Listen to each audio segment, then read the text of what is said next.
Bonjour à tous et bienvenue sur Développement Facile.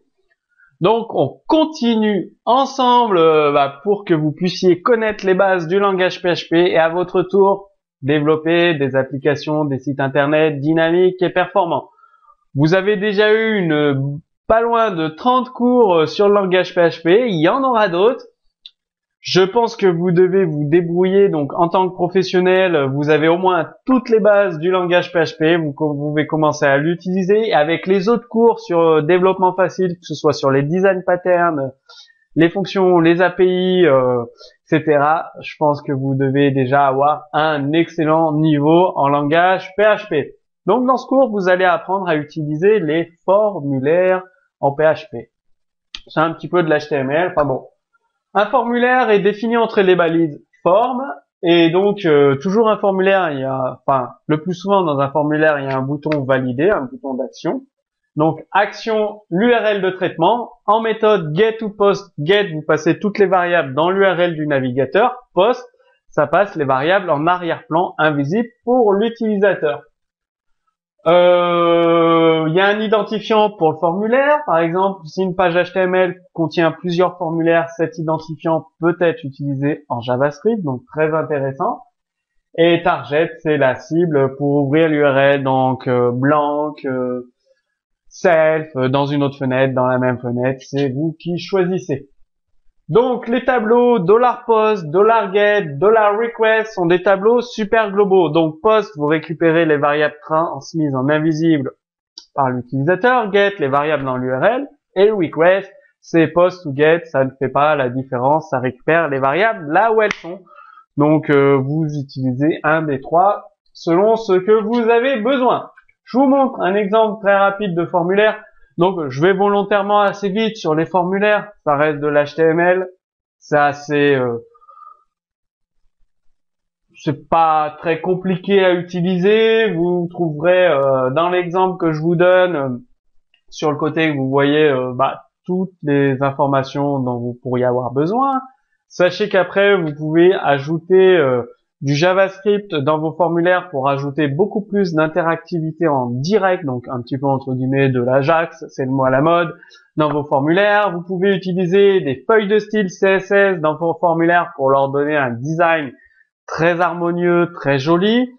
Voilà ce que je peux vous dire. Donc, forme action. Donc, action, j'ai rien mis, mais on peut appeler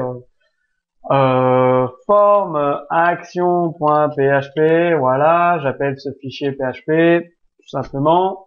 Quand l'utilisateur va valider, je récupère un champ texte, taille 20, longueur maximum 20, valeur par défaut rien, un champ mot de passe, de type radio bouton, tac.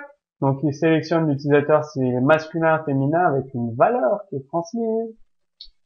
Photo, donc on peut envoyer un fichier dans ce formulaire. Vous l'avez vu dans un cours précédent, comment l'utilisateur peut envoyer des fichiers sur votre serveur web. De même que dans un autre cours, vous avez vu comment l'utilisateur peut télécharger des fichiers depuis votre serveur web. Les fameuses checkbox, cases à cocher. Donc la couleur bleu, blanc, rouge. La langue avec différentes options, donc une liste déroulante avec des options, pareil. Des suggestions, donc un texte ARA, un champ texte que l'utilisateur peut remplir en mettant un commentaire tout simplement, donc une zone commentaire. Comme vous avez sous cette vidéo, un champ commentaire, c'est un formulaire. Vous pouvez renseigner votre pseudo, votre adresse mail, le nom de votre site internet et dans un texte ARA, le texte, la question que vous voulez poser. Un champ invisible, vous pouvez en mettre plusieurs. Valider, le bouton valider pour valider ses réponses sous forme de bouton, sous forme d'image. Et reset pour tout effacer, sachant que ensuite vous pouvez interfacer tout ça avec du JavaScript pour rendre votre formulaire beaucoup plus interactif avec votre utilisateur. Faire des tests, si par exemple vous demandez une adresse mail en JavaScript, quand l'utilisateur renseigne son adresse mail, que la souris sort du focus de ce champ mail, ça peut appeler une fonction JavaScript en fond de tâche sans que l'utilisateur le voie, et si l'adresse mail est incorrecte, ça peut afficher un message à l'utilisateur pour lui dire de renseigner une adresse mail correcte. Avant de valider, si l'utilisateur clique sur valider, vous pouvez également appeler une fonction JavaScript. S'il y a des champs obligatoires qui ne sont pas renseignés, plutôt que de rappeler, de faire un rechargement de page, vous affichez un message d'erreur à votre visiteur comme quoi tel ou tel champ n'est pas renseigné et il est obligatoire. Donc JavaScript, ça peut vous servir à beaucoup de choses. Bien évidemment, sur développement facile, je vous enseignerai tout ce que je sais sur le JavaScript, sur l'Ajax, pour que vous puissiez l'utiliser dans votre développement en tant que professionnel de la programmation Internet.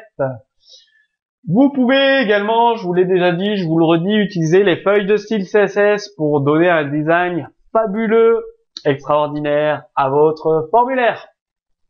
Donc, comme d'habitude, vous pourrez télécharger le code source directement sous ce cours vidéo.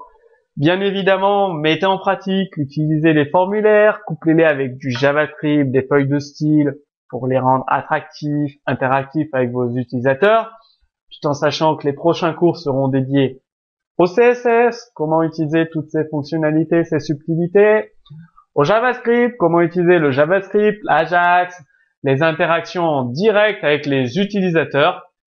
Si vous avez des questions, besoin d'informations supplémentaires, si vous rencontrez des difficultés, utilisez le champ commentaire. C'est un formulaire aussi juste sous cette vidéo pour poser votre question. Et moi, je vous dis à très bientôt pour le prochain cours sur développement facile.